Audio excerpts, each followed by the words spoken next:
We got an up-close look at the steelwork and the rebar that these construction crews have been working on since those replacement girders arrived. They tell me that when this deck is finished and cured, that it will be as good as the original deck that was poured on this bridge. This steel rebar will give the soon-to-be poured concrete the strength it needs to carry tens of thousands of cars a day. It's an intricate lattice work that must be expertly tied together. But this part can be done in the cold, even the snow. It's the concrete pour that's the critical point in this repair.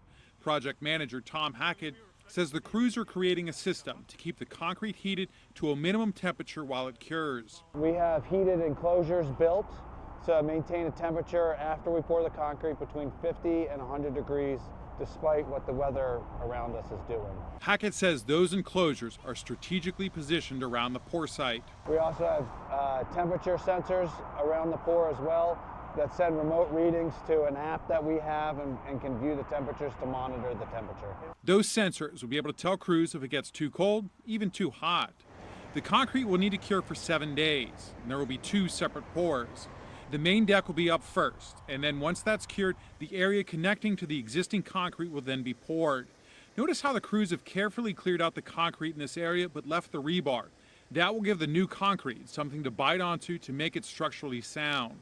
The concrete will also be sampled several times throughout the pours to test for quality. We'll send those off to the lab, and then they're going to break those samples and provide test results for several days during.